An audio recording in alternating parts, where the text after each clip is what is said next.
Eh bien bonjour à tous, j'espère que vous allez bien. On se retrouve aujourd'hui pour le dernier showcase des unités des 3 ans, à savoir Red et son Pikachu. Alors est-ce qu'il est meilleur que Sacha et son Pikachu?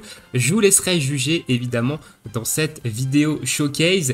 Et sur ce, on va pas parler évidemment sans temps, on va aller directement faire la micro-analyse, la petite analyse du duo de Red et Pikachu. Alors on va se prendre évidemment dans l'équipe. On partira du coup en combat des maîtres sur deux combats différents, la même chose qu'on a fait avec Sacha et Pikachu, un combat sur la faiblesse électrique qu'on a la chance d'avoir cette semaine et un combat sur une faiblesse neutre pour voir si ce duo tacticien, alors slash attaquant parce que c'est un tacticien plutôt offensif, est capable de faire de l'élément neutre et peut du coup être versatile en termes d'attaquant. C'est parti, rapide analyse du duo. Alors, la force de ce duo, il y en a quand même plusieurs. Il y a plusieurs choses qui sont très fortes sur ce duo, à commencer par ça, direction la victoire. Il va augmenter son attaque de 6 directement et il va mettre une récupération de PV lente sur tout le monde. Voilà, donc déjà, il se booste à 6 en attaque et récupération lente sur tout le monde. Donc, c'est plutôt intéressant parce que c'est un tacticien offensif qui se set up rapidement en attaque. Alors oui, il n'y a pas le critique, mais vous allez voir qu'il a un talent passif qui fait que le critique, il s'en fout. C'est celle-ci, c'est-à-dire qu'il inflige un coup critique si les attaques suivantes du lanceur atteignent leur cible, sauf dans certains cas, les capacités du Pokémon, la capacité duo et la capacité Dynamax. Donc toutes ces capacités, c'est que des critiques, donc il n'a même pas besoin d'avoir le plus 3 en critique, donc le plus 6 attaque de son move dresseur suffit largement étant donné qu'il fait que des critiques. Il a évidemment l'inspiration de Kanto qui est une augmentation de la puissance des capacités de 30% et une résistance aux dégâts de 26%. C'est les mêmes pourcentages que Cynthia et Lucario, hein. Donc on a ici par rapport à Sacha et Pikachu qui est supérieur en termes de passif de Master Talent. Voilà, mais ça reste un très très bon Master Talent, évidemment. On a l'esprit combatif de Red qui fait que le champ électrifié dure plus longtemps. Et ça, c'est intéressant parce que c'est un tacticien offensif qui peut se mettre le champ électrifié, tout comme Tanguy et Luxray. Ici, on a un tacticien offensif qui peut se mettre le champ électrifié, donc il s'auto-booste avec ça. Et en plus de ça, le champ électrifié dure beaucoup plus longtemps. Donc vous permet de faire beaucoup plus de capacité pendant le temps du champ électrifié avant de devoir le reset. D'autant plus que la jauge de capacité se remplit plus vite quand le champ est un champ électrifié et le lanceur regagne des points de vie à chaque action que son Pokémon effectue quand le champ est électrifié. Donc il a même un double soin lui-même, en plus de la régénération lente de PV qu'il va mettre sur tout le monde et sur lui-même également. Et bah avec le champ électrifié, il va s'auto-soigner. Donc il va se self-heal en continu en fonction des dégâts qu'il va faire. Et en plus de ça, Kappa compteur réduction de 3. Donc ça va réduire de 3 le nombre d'actions nécessaires pour une capacité duo après que le lanceur ait lancé une capacité duo Dynamax. Ça c'est très intéressant parce que vous allez lancer votre capacité Dynamax et vous allez réduire de 3 notamment le coût, le nombre d'actions nécessaires pour capacité duo. Donc votre soutien dans l'équipe, ou même lui, va capacité duo beaucoup plus rapidement. Donc vous allez vous setup beaucoup plus vite. Donc ça, c'est intéressant. Et au niveau des capacités, donc on a évidemment le champ électrifié, hein, utilisation 2 fois. On a le petit éclair ici qui est une attaque complètement aux F-tiers parce que c'est pas celle-ci que vous allez utiliser la majorité du temps. On va utiliser Electac S qui peut être utilisé dès que le champ est électrifié. Vous allez pouvoir utiliser Electac. Ça tape tout le monde. Ça a 165 de puissance. Ça ne perd pas en efficacité quand on tape sur du multi-cible. Un peu comme la flamme bleue de N et Reshiram. Et ça a 100 de précision. Et ça peut être utilisé autant de fois qu'on veut, ça coûte 2 segments et vous pouvez spammer ça tant que vous êtes sous le champ électrifié. En plus de ça, ça ignore les talents passifs qui réduisent les dégâts de cette attaque, ça ignore les talents passifs qui protègent la cible contre les coups critiques, ça ignore les effets de prêt à encaisser, donc les survies au KO. Et la puissance de cette capacité n'est pas réduite, comme je vous ai dit, même s'il y a plusieurs cibles. Et en plus de ça, ça baisse la défense et la défense P de 1 quand les cibles sont paralysées. Donc une attaque de zone giga puissante que vous allez pouvoir spammer d'autant plus. Ses capacités Dynamax, parce que en plus d'avoir une attaque synchro S, donc la nouvelle mécanique des 3 ans, il a le Dynamax qui était la nouvelle mécanique des 2 ans. Donc il a double effet qui se coule. Foudre G-Max qui va faire 440 de puissance et qui va paralyser tous les ennemis. 100%, ça paralyse tout le monde. La même chose en catégorie spéciale, on va plutôt utiliser ici en catégorie attaque physique, vu qu'il peut se booster en attaque physique à plus 6. Et on a Garde au max qui va permettre d'appliquer l'effet prochaine garde à un allié.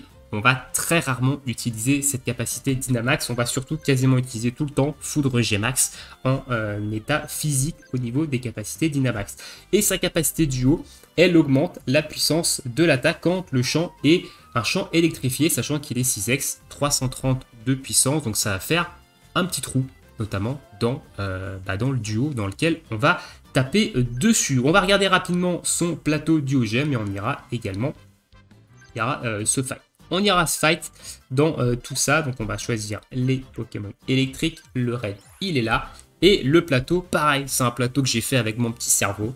C'est des choses qui arrivent, peut-être qu'il sera changé d'ici là quand il y aura les mises à jour des plateaux s'ils sont plus intéressants que le mien, mais j'ai fait celui-ci. Donc on est allé chercher une case pour augmenter la capacité duo. Ici on est allé chercher un œil aiguisé qui fait que les capacités n'échouent jamais. Voilà, donc je ne pense pas que ce soit vraiment utile, étant donné que Electable a 100 de précision, mais c'est une petite amélioration, mais je pense pas que cette case soit vraiment très intéressante.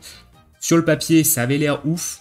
C'est peut-être pas le mieux, mais je lui ai mis ça au cas où. Voilà, ça fait que je ne peux pas échouer avec mes capacités. Donc s'il y a de l'esquive en face, je m'en fous. Ici, on a une vitesse. Plus la vitesse de la cible a été baissée, plus la puissance, plus la capacité du haut du lanceur est puissante. Marrant, il ne baisse pas la vitesse. Sauf que là, avec cette case, on baisse la vitesse de 1 quand le lanceur utilise avec succès une capacité offensive. Donc, Electacle S qui baisse en plus de ça la défense P et la défense de 1 va également baisser la vitesse de 1 avec ce talent. Donc, 3 debuffs sur une seule capacité en zone. Et en plus de ça, on va augmenter derrière la capacité duo en baissant la vitesse. Et derrière, on a une augmentation de la puissance de la capacité duo sur les cibles paralysées. Ça tombe bien, avec la capacité duo, avec la capacité Dynamax plutôt, on paralyse tout le monde à coup sûr, donc c'est plutôt très fort. Vous allez voir que le duo, il fait mal. Il fait très mal. Et surtout, on est parti en combat des maîtres ici. Donc on va commencer par la petite faiblesse électrique, classique, pour voir un petit peu ce que le duo donne sur une faiblesse électrique. Et on passera ensuite sur une faiblesse neutre, pour voir si le duo est capable de DPS sur du neutre. Allez, parti.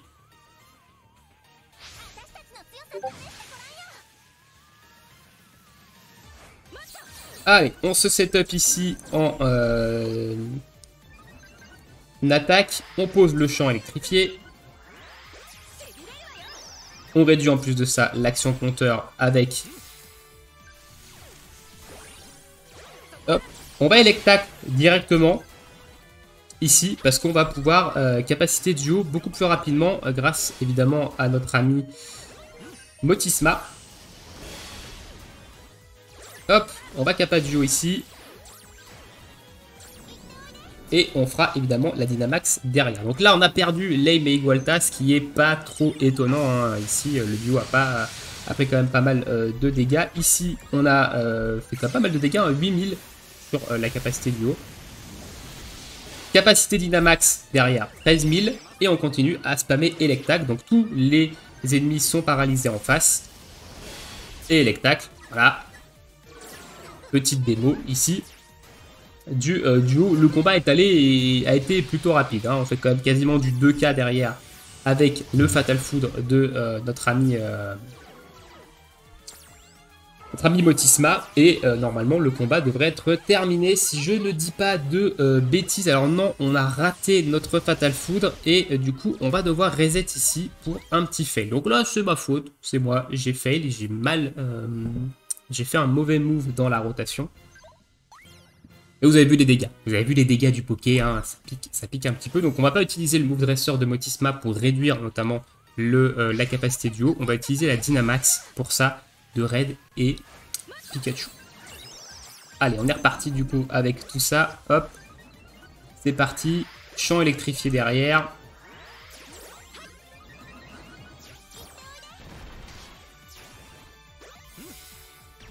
Dynamax, Foudre G-Max pour paralyser tout le monde.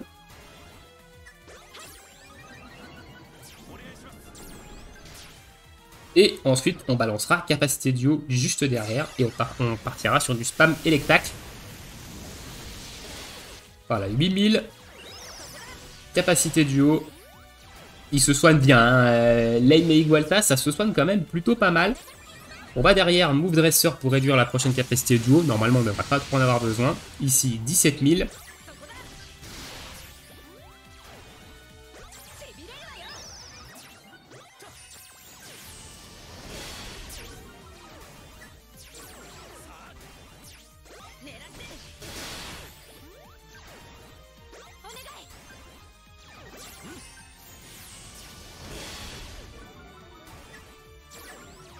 Voilà. Ici, la rotation est meilleure.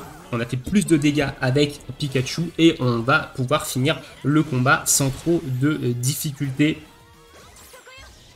Le soin de Lame et Igualta est quand même assez sale, hein, faut le noter. Et notez bien qu'on a mis qu'un seul champ électrifié. Hein. Donc l'augmentation de durée ici permet de n'avoir qu'un seul champ électrifié durant tout le combat. Donc voici pour le showcase sur la faiblesse électrique. Petit problème de rotation au début, c'est des choses qui arrivent. On est en élite 2000 points, donc les erreurs de rotation, des fois, ça pardonne pas.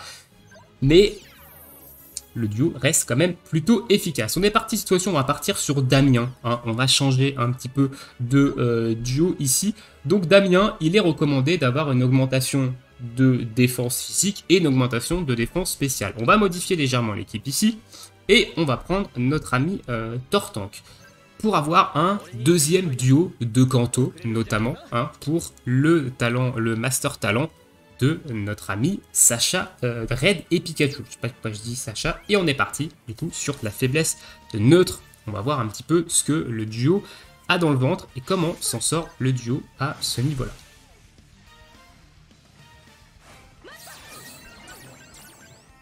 Donc pareil, on va pas utiliser le Move Dresser de Motisma, on va attendre de Dynamax avec Pikachu.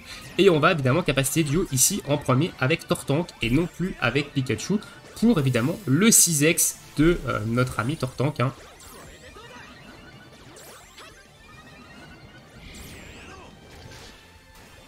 J'aurais pu de balancer d'attaque avec Tortank, ça aurait peut-être été plus intéressant. Donc 4000 en dégâts, paralysie sur tout le monde. On est parti capacité duo, Electac. On va réduire évidemment la prochaine capacité duo avec le Move Dresser cette fois-ci de Motisma. Et on est parti, spamming Electac. Donc on voit quand même que ça fait des petits trous. Hein. On voit quand même que ça fait des petits trous.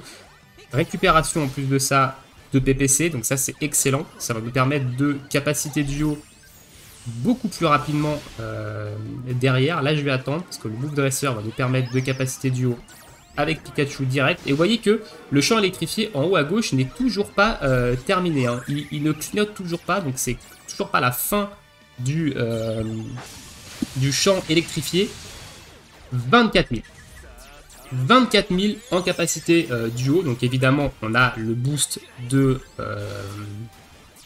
on a le boost de capacité de notre ami Tortank, le 6x, et ici, l'Electac a terminé notamment le combat. On a mis du 7000 sur tout le monde.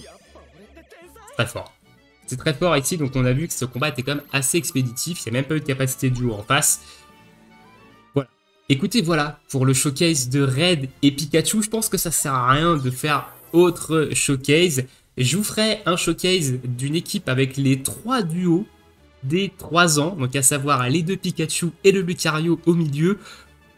Spoiler alerte, c'est une vaste blague ce qui va se passer, mais voilà, je vais vous faire quand même un showcase de cette petite équipe des trois, et ensuite on fera évidemment le combat d'ON, vous aurez la vidéo du combat d'ON de cette semaine, donc dites-moi dans l'espace commentaire si vous avez invoqué sur Red et Pikachu. Est-ce que vous trouvez que Red et Pikachu est plus fort que Sacha et Pikachu? Lequel des deux Pikachu, pour vous, est le meilleur?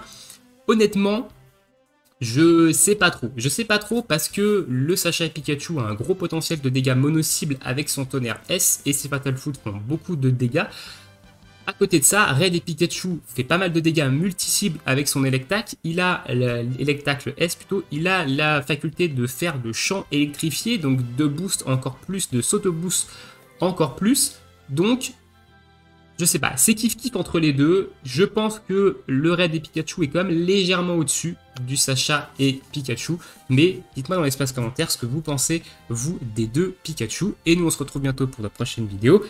Je vous souhaite à tous une très bonne journée, une très bonne soirée, bon jeu. Ciao, ciao!